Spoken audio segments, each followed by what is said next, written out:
Hello, and welcome to Springvale Seventh-day Adventist Church. We're glad you could join us, and we hope you enjoy the following message.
Good morning, church. It is always a privilege. I beg your pardon? Oh, good morning, church. How are you all? I know they're good. Well, it's nice to be here, isn't it? Isn't it? To hear such beautiful voices. You don't need music. Just listen to them. And thank you again, Oliver and your family. This morning, Brother James, he started something to say, let's say hello to the people of the church, someone that you haven't said hello to before. And that is a warm greeting, isn't it? That you can approach someone and you say hello to that person. It's a personal thing, isn't it, between you and that person. Just like God is personal between you and him. And we fellowship together, and this is what we share together in love with one another. And remember, the greeting of hello brother is so an important message. It is a sad one. I have to warn you now. It is very sad. And as always, I use material that is true to life, to today's events of the world. And you will soon see what hello brother really means, okay, and the depth of it. So, inflicting terror and harm on the innocent has dominated the news in recent times. A terrorist is not a friend unless you are one also. He is an arch enemy of what is good. The Bible teaches us that God is good. Therefore, he is an enemy of God. Those who have chosen this pathway of destruction will one day meet their own fate under the same circumstance. Because Jesus said, if you lift up the sword and strike, you will fall by the sword. So, this is something that I pray one day these people will get to know of this statement.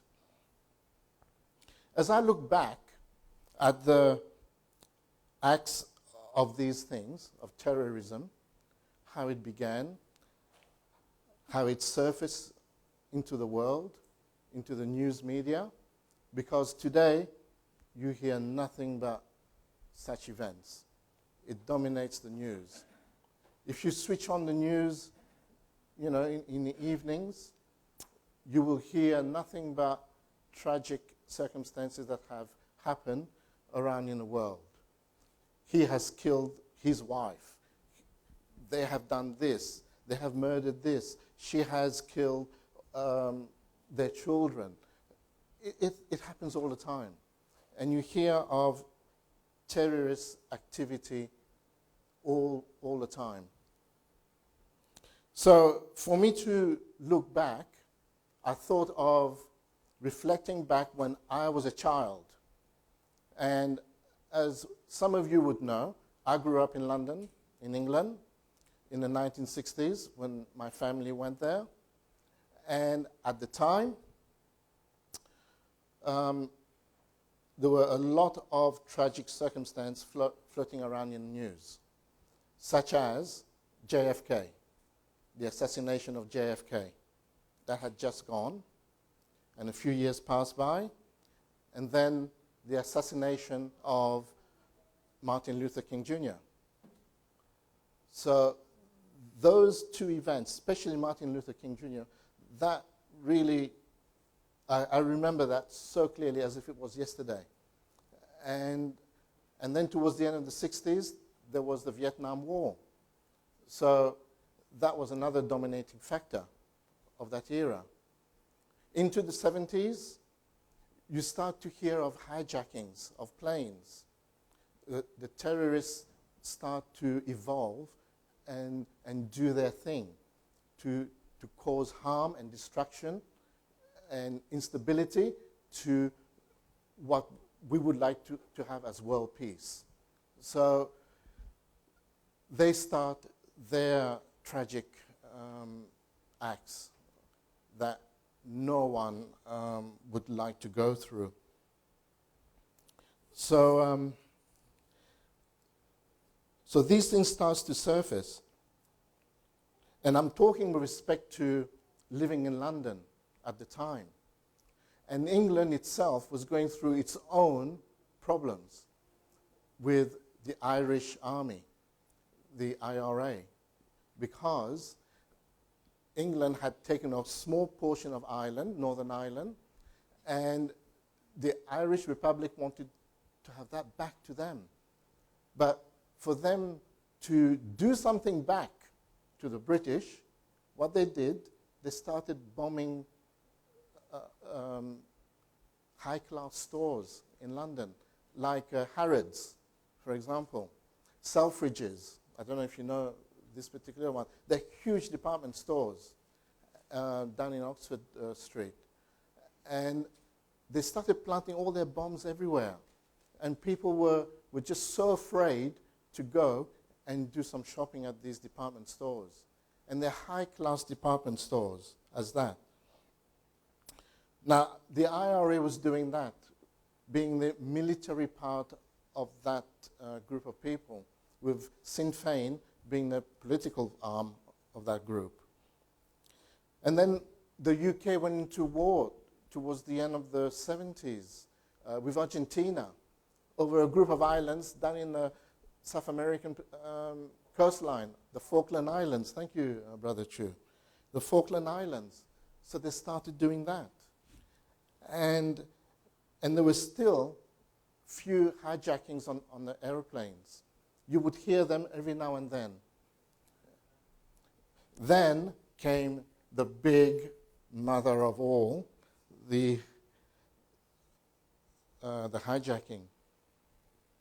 Here we see, unfortunately, the 9/11 episode, right? And we've all lived through that. It was only like 18 years ago now. Hasn't time passed by so fast? 18 years ago, almost, that 9/11 happened. And from what I remember, I think over 3,000 people lost their lives then. And my family and I, we went to visit New York a few years ago, and we went to Ground Zero. And it's two massive holes in the ground with water flowing in. So, and then had all the names of all the people around that place. So this is what ISIS, which is the group of people that are behind these things, the Islamic State of Iraq and Syria, and Al-Qaeda being another part of that group. So, in recent times now, there have been global attacks caused by these people, generally aimed at the general public and civilians in transit.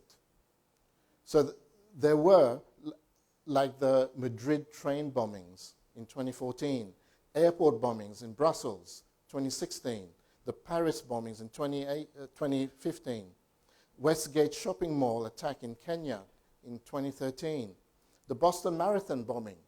Surely you would remember that. Yes? All of these. And then finally, letters were sent to the presidents, to Hillary Clinton and to Barack Obama at the time. But lucky for them, they were stopped by their security. Unfortunately.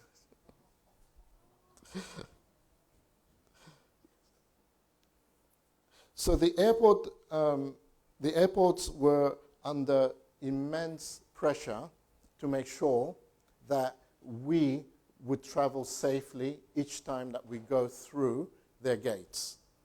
And I remember when we were in India, in Mumbai, we were about to fly back to Australia. Before you can even get into the terminal building, you're met by the Indian Army. And they would search you, they would question you, and they would check you out before you actually enter into the building. Now tell me, at Tullamarine Airport, does this thing happen?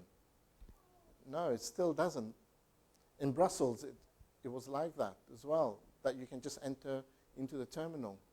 But over there in Mumbai, I was so impressed that you cannot get into the terminal before you're interrogated by the army, which was something that is really unique. The same in Jerusalem. When we were in Jerusalem, I know some of you have been to Israel, but before you get to the checkout girl, all your luggage has to go through this security thing. Everything has to be checked out. And once they're happy, then they let you go. But they questioned me, they asked me a few things, but we were fine. But then there was a time that I'd like to tell you. In 1989, my family and I, we went to England because my wife's sister was getting married. Vanessa, my daughter, she was just 1 year old, or 14 months old at the time, and Nathan, my son, he was 5. And whilst we were there, Nathan was playing with a toy gun all throughout the whole time that we were there. And his grandmother saw that he liked the gun. So when we were coming back, we packed a few things to take with us onto the plane, the carry-on luggage that you can put on the overhead compartments. So I had a box that I was packing a few things in. And Teresa's mum said to me, "Why don't you let him take this gun back to Australia? He can play with it. It's only a toy." So I asked him, "Do you want the gun?" And he said yes. So I thought, all right, I'll just put it in the box, put everything in, and I sealed the box very well with brown tape. I must admit I did an extremely good job at that too. So then off we went to the airport. We got there. This is 1989, brothers and sisters, okay? So we got there. Vanessa, being a baby, like that little one over there, she was in my arms. And we approached the security. So I put my brown box on the conveyor belt and all our other things. And all of a sudden, they came up to me and they said, "There's a problem." I said, "What? What is it?" and said, you have a gun in the box. And I thought, oh no, the toy gun. Silly me, right? This is 1989. None of this 9/11 stuff was running through anyone's minds then. So the security man, he said to me, we have to open the box. I said, oh, do you really have to? I've packed it so well. Look at it. The brown tape is nicely done. I've done a fantastic job. If you open this, how am I going to carry it on the plane? And besides, look, here's my baby girl. She's in my arms, right? Here's my baby girl, and here's my son, and here's my wife. We live in Australia. We came here for a wedding, and then we're going back. Do you really have to open the box? So he looked around, and he said, okay, take your box and go. Now, could I do that today? Will I get away with something like that today? You can't even go through the security with a big bottle of water, or, you know, it has to be 100 mils. And there was one time we went again a few years ago. I had bought some hair stuff in the tube, and I put it in my hand luggage. It was sealed, unopened, but it was big. And guess what? I had to throw it away in the bin at the airport because I could not take it on board. So this is how things have evolved with this.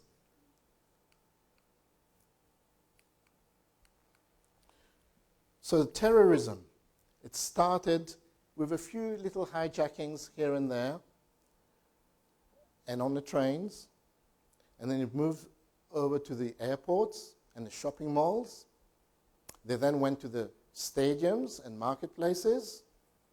They went to the universities and the schools, to mass public events, and now to Christian churches.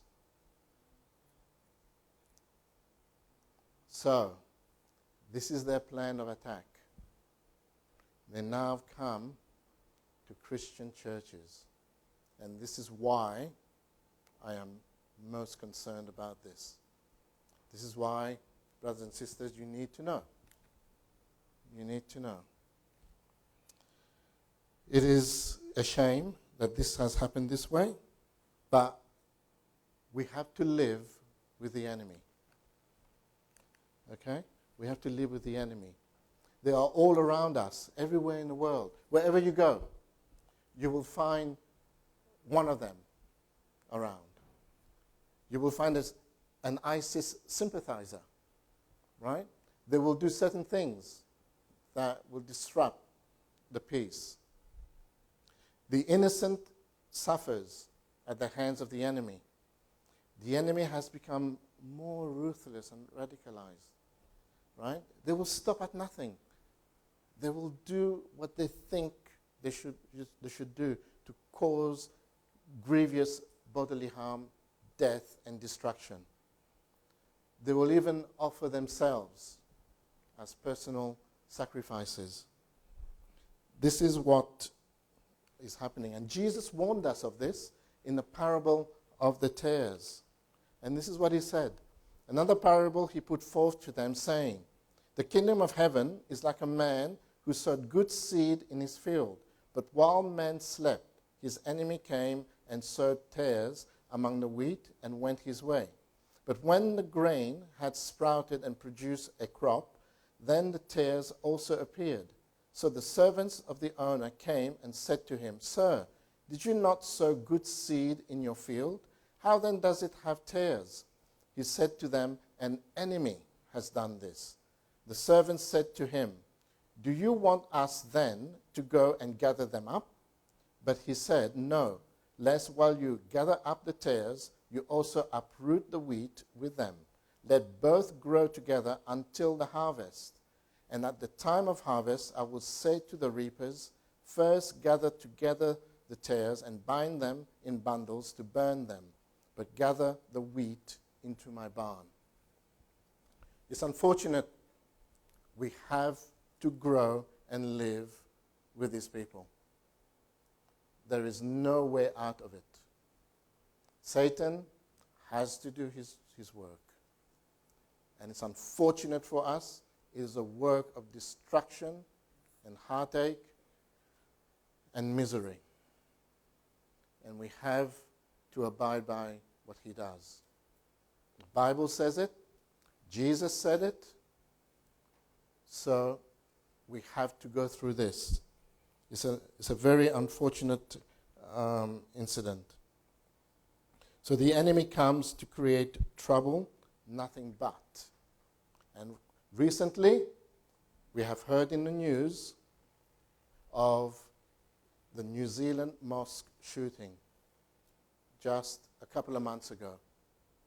Now, this was actually done not by a radical ISIS person, but by an Australian man, a 28-year-old Australian man, a white supremacist and part of the alt-right movement. So he went into the church in Christchurch and did his killing spree. He killed... mosque. He went into the mosque and did his killing spree. And he killed 50 people and injured 50 others.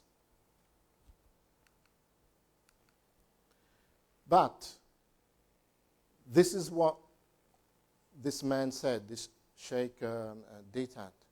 Because ISIS, they are a separate group, just like the IRA. They are a separate group in Ireland who commit these crimes wherever they go around the UK. So ISIS here, so this man here says, the biggest enemy of Islam is the ignorant Muslim, whose ignorance leads him to intolerance, whose actions destroy the true image of Islam. And when the people look at him, they think that Islam is what he is. So it has been said that people who are Islamic, they say that their religion is a peaceful religion of love. And they just want to be this way, to be seen that way. But it's unfortunate that there is a certain group of people who go the extra mile to do the destructive things that they do. So this tragic thing that was done has really taken over the news media. And this is where it happened, in Al-Nur Mosque, where many worshippers lost their lives. And one worshipper, the very first man that was killed, that met the gunman at the door, what he said to him was simply this: "Hello, brother." When we come to church, we greet one another. Like this morning, we greeted one another. We would say, "Happy Sabbath." We would say, "Welcome to our church." We would show our love. This man met the gunman at the front door. One of the articles said that he was saying, "Hello, brother," to somebody else behind the gunman on his left-hand side. But I tell you, if someone storms in here with a gun and points it to your face, you're not going to look anywhere else. You're going to look at the gun and him. So this man, this Muslim that died, he said, "Hello, brother." And because of that, there have been a few things on the internet that have been written up about him. And I'd just like to share this with you. The first Muslim man to die, his final words were, "Hello, brother." These words were uttered by a man who symbolized Islam. He had a rifle pointed at him by a man with clear intentions to kill. And how did he respond? with anger, with aggression. No. With the most gentle and sincere greeting of, "Hello, brother." His last words were peaceful words of unconditional love. How would you respond to something like that, brothers and sisters, if you met in the unfortunate incident that someone came in, storming right now into our church with a gun and about to spray this whole church with a hail of bullets? Well, Jesus instructed us what to do, believe it or not, which we will see later. Continuing on this man, love is stronger than hate. Kind, gentle, and loving are the words that come to mind. In 2 words, he refused to give into fear. He didn't plead for his life or anyone else, nor was he angry. In 2 words, he let the shooter know that no matter what, my love for you is too strong to make me hate you. Does that ring a bell about somebody else in Scripture? The Lord Jesus himself. No matter what we did to him, what they did to him, his love for them was too strong for him to hate them. So, it is a clear conscience here that we need to attend to these words. And as a result of what happened in New Zealand, the Prime Minister, Jacinda Ardern, she conveyed total sympathy and love towards the Muslim community. She went and gave herself as a person of personal effects, as if she was part of them, of each family that are suffering this tragic thing. And because of that, the Australian people here say, we want her as our Prime Minister.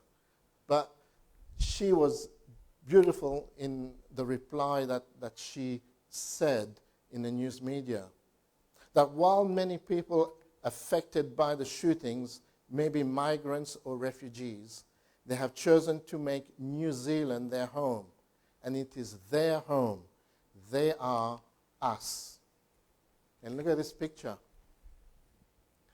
This is your home.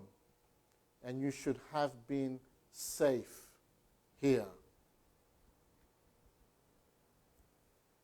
This is what the New Zealanders are looking at. They're not looking at the tragic circumstance of what ISIS and Al-Qaeda and all them lot are doing. They're looking at a group of people who are also suffering the same fate as others. And then recently, just a couple of weeks ago, in Sri Lanka, here you have a devastating massacre of the church on Easter Sunday. The attacks were carried out by 7 suicide bombers, 7 terrorists. And believe it or not, it was just done by one family, mainly. The churches were targeted. More than 1,000 people had gathered at St. Sebastian's Church in Negombo.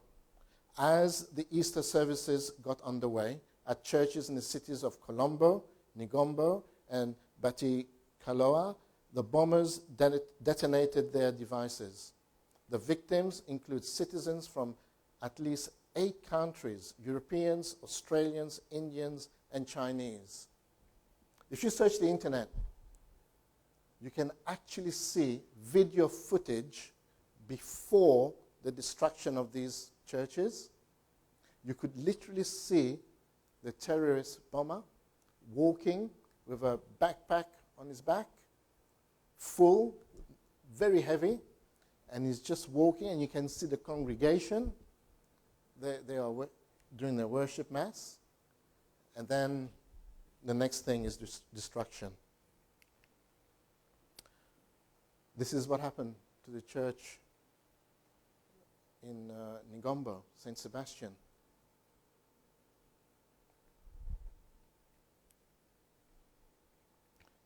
It is devastating. And I think of my own church here. So should you.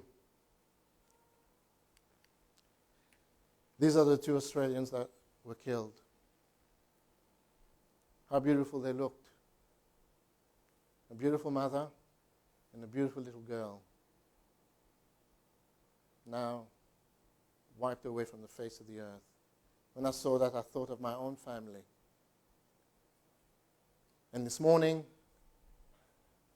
I thought of my wife, who was still lying in bed, first thing this morning. And I said to myself, I must go and give her a cuddle and tell her how much I love her. So I did. And I asked her, have I told you lately how much I love you? And she said, no. I said, oh gosh. Well, I do love her. I do love my family. But there was another picture of the family of these people. They showed the husband and these 2. I didn't put it on, but it's such a beautiful photo that, comes to mind. So, an attack on Christianity. This is where we're at the moment.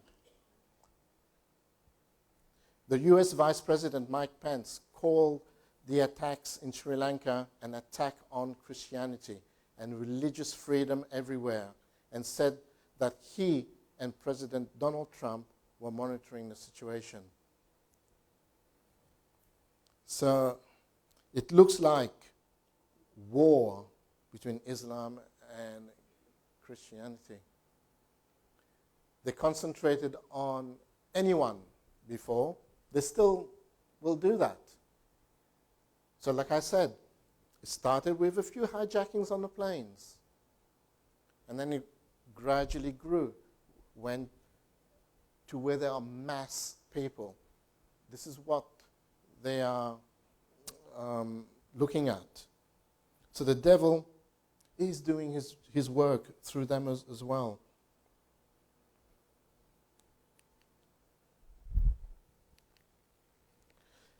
The army had to be brought in to protect the other religious sites.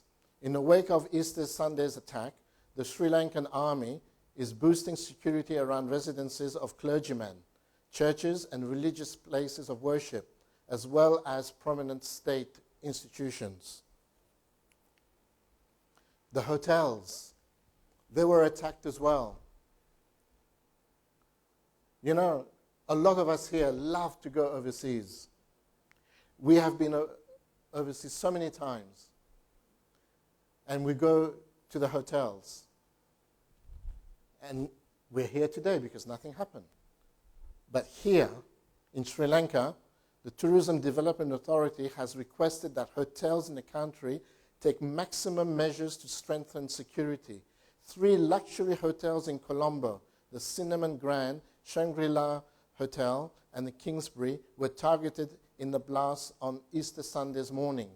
By the afternoon, a hotel in front of the Dehiwala Zoo in Dehiwala, Mount Lavinia, had also been attacked. So it doesn't matter where you go. You could go to your shopping center. You could be on holiday in a hotel. You could be on a plane. You could be at the airport. You could be literally anywhere. And boom, something can happen. So Jesus here tells us something. Are we immune to this? Right? And the dragon was enraged with the woman, and he went to make war with the rest of her offspring, who keep the commandments of God and have the testimony of Jesus Christ. Brothers and sisters, let me ask you a question. Do you keep the commandments of God? Yes or no? Do you believe you are the remnant church of today? Well, I have news for you. The devil is planning something because he's not happy with the SDA church. That church, St. Sebastian in Sri Lanka, it housed over 1,000 people, of which 300, 400 people have lost their lives. 1,000 people. It's 200 times the size of this church with its congregation. So they are attacking mass congregation. What's to say they will come to a little church like this in Springvale? Well, that text tells you that the devil is angry with the remnant church. Why? Because we keep the commandments of God and we have the testimony of Jesus Christ. So, later on, I don't know when, but we are told that the remnants will suffer as well. It is unfortunate, but it will happen. Now, in Palestine or Israel, whatever, during Jesus' time, there were lots of people roaming around. The Romans were in power. The Jews did not like them. They hated them.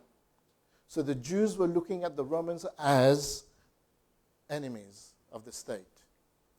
They hated them. But in saying all that, there was one Roman soldier that was bold enough to approach Jesus and to ask for his help. Not for himself, but for his servant who was ill. You know the story, brothers and sisters. This Roman soldier, captain or whatever he is, he told him that I am not worthy for you to come under my roof, because Jesus was wanting to go to his house, to go where the sick was, to heal the sick over there. Naturally, if somebody tells you so-and-so has fallen ill or is in hospital, you would go over there. So Jesus wanted to go. But this man thought of himself so low that he was not worthy. He was a soldier. He would have killed other people. So he did not think of himself to be worthy enough for the Lord to enter into his house. Just say the word, Lord, and it shall be done. Just say the word.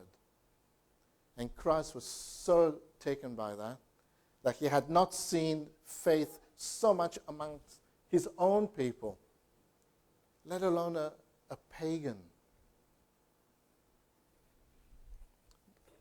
So here Christ then heals his servant. So who is the real enemy of all this? Naturally, the agents of Satan. They come, as Jesus said, wolves in sheep's clothing. So they will disguise themselves. They will look all nice and friendly. But deep inside, they are ravenous wolves. And Paul gives us further instructions in the book of Ephesians, chapter 6. For we do not wrestle against flesh and blood, but against principalities, against powers, against the rulers of the darkness of this age, against spiritual hosts of wickedness in the heavenly places. Therefore, we need to put on the whole armor of God, that you may be able to stand against the wiles of the devil.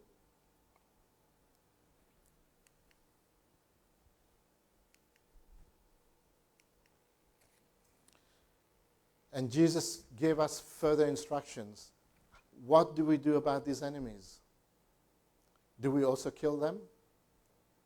They're killing us. Do we pick up our bombs and go? Go into their house? Knock on their door and point a gun to their face? Is that what we should do? But he came up with a completely different idea. You shall love your enemies. You have heard that it was said, you shall love your neighbor and hate your enemy. But I say to you, love your enemies. Bless those who curse you. Do good to those who hate you. And pray for those who spitefully use you and persecute you, that you may be sons of your Father in heaven. For he makes his sun rise on the evil and on the good, and sends rain on the just and on the unjust. For if you love those who love you, what reward have you? Do not even the tax collectors do the same? And if you greet your brethren only, what do you do more than others? Do not even the tax collectors do so? Therefore, you shall be perfect, as your Father in heaven is perfect. So the man that comes in through the front door with a gun pointing this at your face, all you can do is to try, not even to disarm him, but to show something else that is not going to cause more of an adverse effect. So how are we encouraged to face our enemies? The people of Israel, when they were about to go cross over the Jordan into the promised land, they saw that the armies over there were huge people. They were giants. That was the report that was brought back to them. So they began to feel afraid that how are we going to conquer these people? But God gave them strength. He gave them the encouragement. In the book of Deuteronomy, chapter 31, verse 6, be strong and of good courage. Do not fear, nor be afraid of them. For the Lord your God, he is the one who goes with you. He will not leave you nor forsake you. Be strong, be courageous, and put your trust in him. But above all, do not fight back. Do not retaliate. You have heard that it was said, an eye for an eye, and a tooth for a tooth. But I say to you, do not resist an evil person. But if anyone slaps you on the right cheek, turn to him the other also. And if anyone would sue you and take your tunic, let him have your cloak as well. And if anyone forces you to go 1 mile, go with him 2 miles. Give to the one who begs from you, and do not refuse the one who would borrow from you. So here are clear instructions from Jesus himself of what we ought to do. And further encouragements we are given in the book of Corinthians. We are afflicted in every way, but not crushed, perplexed, but not despairing, persecuted, but not forsaken, struck down, but not destroyed. So this is the assurance that you have, that we can stand on our own 2 feet. And in Philippians, in no way alarmed by your opponents, which is a sign of destruction for them, but of salvation for you, and that too from God. In no way alarmed by your opponents. So don't be afraid of your opponent. The Lord is our shield. In Deuteronomy chapter 33, verse 29, blessed are you, O Israel, who is like you, a people saved by the Lord, who is the shield of your help and the sword of your majesty. So your enemies will cringe before you, and you will tread upon their high places.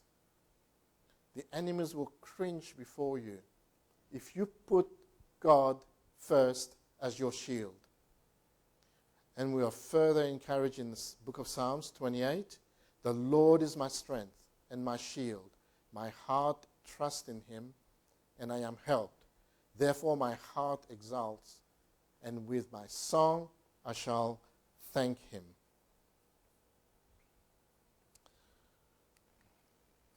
So who's in control of all of this? Jesus Christ still is. He's still in control no matter what happens. Yes, we may fall down. Yes, we may die. Yes, we may get injured, but you know, dying for God is the best thing, isn't it?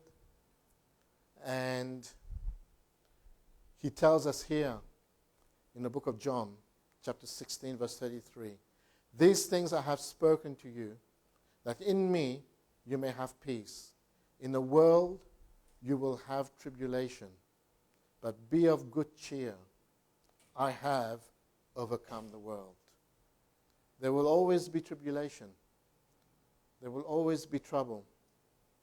Remember, the enemy is everywhere. You cannot get rid of him. The devil will do his work. He will use whoever he sees fit to carry out the devastation that he plans. You will hear of it more and more in the news media. We cannot stop it. It will happen. It will continue until Jesus comes back. But remember, there is glory for all of us at the end. A crown of stars awaits for you. A robe of righteousness will cover you. The tree of life will feed you. And you will walk on the golden streets. These are the beautiful promises of Jesus Christ. These are the things that we can cling to. These are the things that motivates us to come to church week after week. You have seen the devastation that has been caused around the world. Who knows? One day it might happen to an SDA church somewhere. Do not be disheartened. When we were planning our trip to Israel, I said to my wife, "Do you think we should really go there? Is it safe enough? There's always war over there. Who knows? Someone might explode something in our way." But you know, if you live with fear, you will always live with fear. So we went. And there was nothing. We saw nothing. Our last stop in Israel was Tel Aviv. Tel Aviv, always in the news. Always things happening in Tel Aviv. Right? With Syria. But you know, when we got to Tel Aviv, I went myself outside in the streets. I went walking everywhere and I looked at the people. I saw a park and I sat down on a bench and I just watched the people as they lived their life. And it was like here in Melbourne. Nothing had happened. Nothing's going to happen. They took everything on a day-by-day scale. And this is what we need to do. Live our lives day by day. Go about doing your normal things. And one day, the Lord of glory will come and reward you. He will give you that mansion that he promised. Remember, in my Father's place are many mansions, and I go and prepare a place for you, because where I am, there you may be also. These are so much of encouraging words. It's easy to say now, but if someone were to walk through that door with a bomb, what do we do? Do we cringe? Do we fall apart? Do we hide? But I hope the courage will make you do something. But whatever you do, brothers and sisters, do it for the glory of God. And remember that. This I leave with you, God's message of today. Amen.